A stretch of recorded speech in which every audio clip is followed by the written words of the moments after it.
Hello everyone, welcome to another episode of Music of the Week. I don't really have much preamble to go through. I have about 6 albums to go through there, so I reckon I should get through them as quickly as I possibly can, so let's go. We begin with the Aces and their third album, I've Lived You For So Long.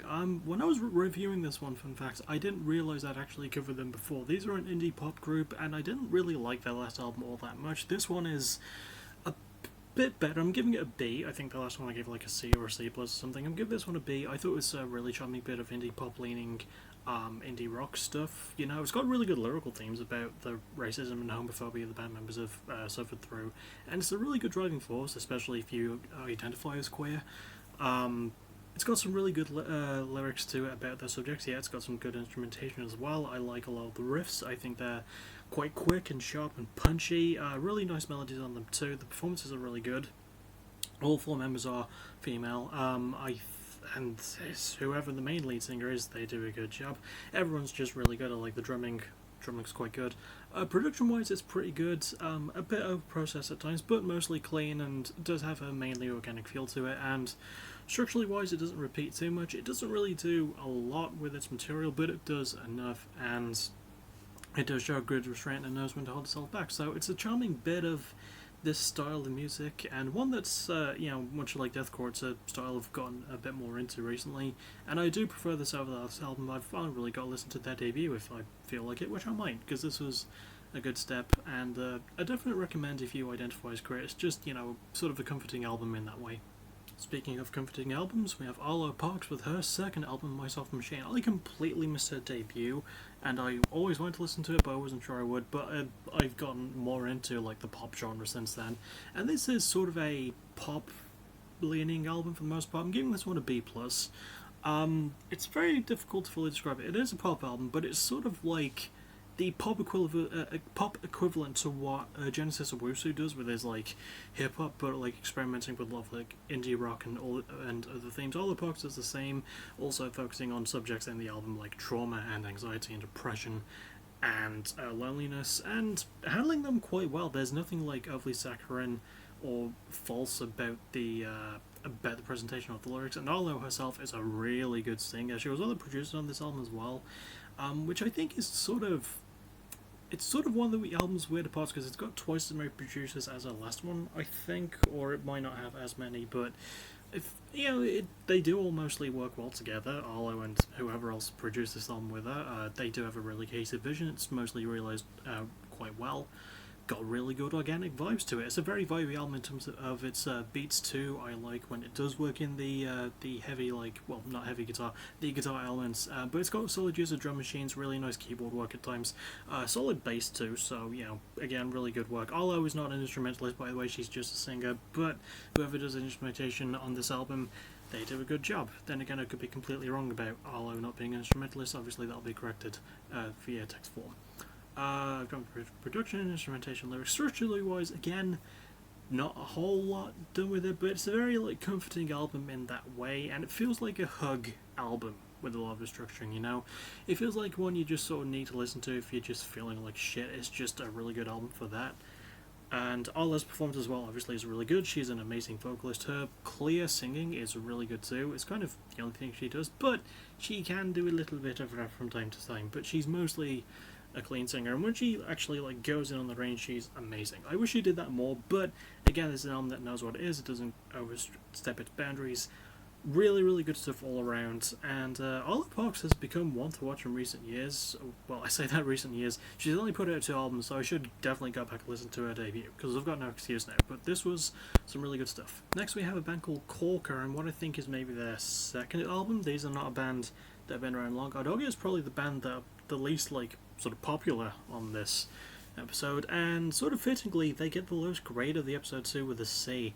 I wasn't super duper keen on this one. It's sort of in the kinda crusty punk sort of, it's a post-punk album with some elements of crust, but it doesn't really do a whole lot with any of them. The riffs feel really repetitive.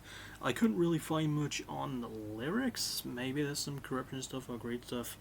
I don't know. It's a weirdly structured album as well. It does, again, like I mentioned, the riffs do repeat quite a bit on there, especially in terms of guitar. The guitar just sounds weird, and the production just sounds really Like, not even buzzy enough to justify it. And speaking of unjustified, the last song on this thing is 7 minutes long. There's only 9 songs on the album, and none of the previous 8 did anything to justify the last one being 7 minutes of mostly nothing. I think that's what it feels like, because it's an album that feels like it has interesting ideas. It just does not execute them that well. I think the performances are fine, I think the instrumentation is alright, I wish I had more of the lyrics. The production is just weird, but the structure is where the album suffers the most, I would argue. I know, it's one I recommend giving a listen if you're into this style of like newer sort of post-punky stuff. Just don't expect stuff like, like the new Spanish Love Songs album or Joy's an Act of Resistance. Just don't expect good post-punk from this one. It's not really going to fill that void. Next we have Escape the Fate and their 8th album. I don't know, they've been around a while. Out of the Shadows. You'd think I would know which number album it is, considering I've done a backtracking on these guys. In fact, they're the only band in this episode I've done a backtracking episode on. And giving this one a B, I think, personally, it might be their best album, well, one of their better albums. I actually quite liked I Am Human, I think it was called, in 2018. Or Heart vs. Mind, whichever one it was called. I think this might be the best album since they're self-titled, which is why I'm giving it a B, or unless I already have given it a B. But yeah, it's got really good stuff. I like the new additions of bassist Eric Jensen and lead guitarist Matty Hoffman, who stands out the most on the album to me personally. He gets a lot of really good time to play his guitar soloist flourish. The riffs are pretty good too. I like a lot of the bass work. Eric is a really good fit for the band. Craig Mabbitt has improved as a vocalist. I think what I like the most is that the album feels purposefully like a throwback sort of thing. I mean, you can even tell from the cover because it looks like a sequel cover to their 2008 album This War Is Ass. And it gives me very much This War Is Ass vibes. I mean, the last song, Cheers to Goodbye, sounds very similar to It's Just Me, which was also the last song on This War of Ass. This War Is Ass, excuse me, because it's got very, like, sort of circusy elements to it, and features a guest spot from Spencer Jonas, which is always fucking nice. In fact, I reacted to that song in the build-up for this album, so there you go. I'm talking a lot about myself for this one. Lyrically wise, it doesn't really cover anything new, and lyrics have never really been a strong point of Escape the Fate. It just feels way too try-hard, and they try and cram in the F word a bit too much for my liking, and they go over some fairly basic feeling, well, not unrelatable feeling things. I mean, there is stuff about love and relationships and depression. Those are done well, they're just not written the best necessarily, but the instrumentation is really good, the performance is really good, the production's really nice, and you can tell John Feldman produced it because it feels a little bit overdone, but not enough for it to be grating. It's just sort of what John Feldman does, he knows exactly what he's doing. And structurally wise, it's really good too. Some of the songs feel weirdly short though, like there's a couple of songs, there's like 3, maybe, around that just over not even like 2.5 minutes long, and they really need a bit more padding out. I get that those are supposed to be like shorter and heavier, but they're just in weird places on the album. But it's still one I recommend, and probably one of their better ones in a long time. So if you're into Escape the Fate and you want to get back into them, this is a good album to start, I think. I think it's pretty accessible compared to the previous few. So yeah. Next we have the album I was definitely looking forward to the most to talking about. Oh, by the way, I forgot to mention Escape the Fate have a metalcore post-hardcore style. Polaris, with their new album Fatalism, have a very metalcore style, and I would be remiss if I didn't mention something that I only found out about when I was finding the album to listen to last Friday when it came out, which is the passing of lead guitarist Ryan Siu back in June, not long after they played Download Fest on the main stage. Like, it is fucking heartbreaking that Ryan passed away, and he might be the standout performer on this album. I'm giving this one an A+, by the way. It's not just because Ryan's dead, because I fucking love Polaris. The Death of Me is an incredible album. I really need to listen to The Mortal Coil at some point. But Fatalism might be their most important album, I think, because of Ryan's passing. He was only 26, which is no fucking age at all, but he does add a certain something to it.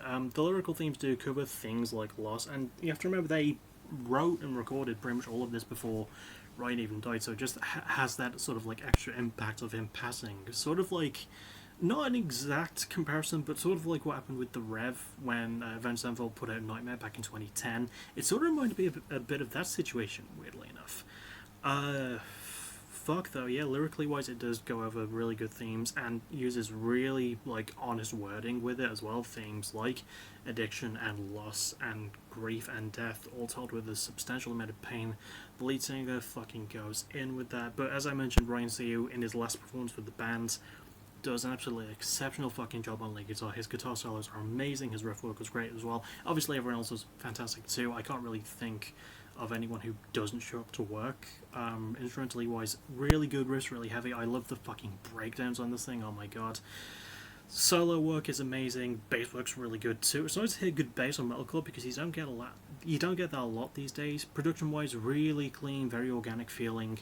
Loud enough, but pays a lot of nice attention to little details and takes a good few creative risks that the Death of Me I don't think really took as much of, but again doesn't feel anything other than a Polaris album. I almost said the next band I'm going to be covering. Structurally wise, amazing too. Really nice builds, really wonderful payoff. Enough length and enough time given to each song to make it sound amazing and hit all the fucking harder. Yeah, this is easily my biggest recommend, and obviously it's got the highest grade I can possibly give. So go and listen to this one.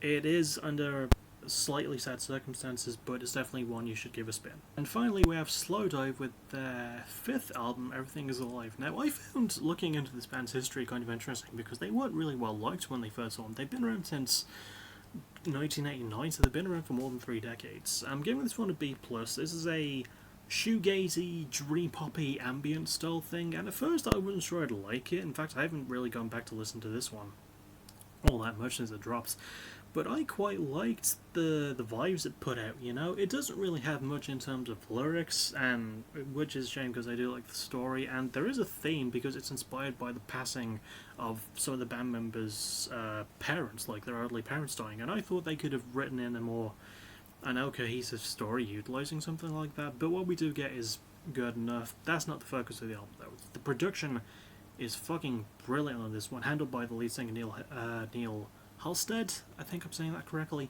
who is probably the best performer on this album for me, although there's a female vocalist whose name I can't remember, but she's amazing too. Really like the chemistry between the bands, really like a lot of the instrumentation. Maybe it feels a tiny bit repetitive at times, but it does lend itself well to the style. It keeps things going and flowing very organically. Structurally wise, it's not terrible either, which is a weird compliment to get. It feels very backhanded to say that. But it knows exactly what it's doing. It's got a very deliberate pacing, methodical, and at first I thought it was boring because it just felt a bit like nothing, but no, it does have some substance and depth and complexity to it. It does actually know where the fuck it's going, even if it takes a while to get there. When it does get there, it's all the more satisfying. I think I've gone over production if I haven't. Really good performances, yeah. Lyrically wise, yeah. Instrumentally wise, also really good. I like the guitar work, I quite like the bass. The synth work is probably the best thing about the album. Just really good ambient-y, shoegazy stuff. Even though it doesn't appear at first like it's got a lot going for it, it does have more to it than you would think. I'm not as crazy about it as most professional critics are, but I'm not a professional. So yeah, if you're into that style, or if you're just interested in Slowdive, because the first album in 6 years, and I think they're second since their reformation, maybe consider giving this one a go. And that'll about do it for this one. The album official ranking is Corky with False Truths.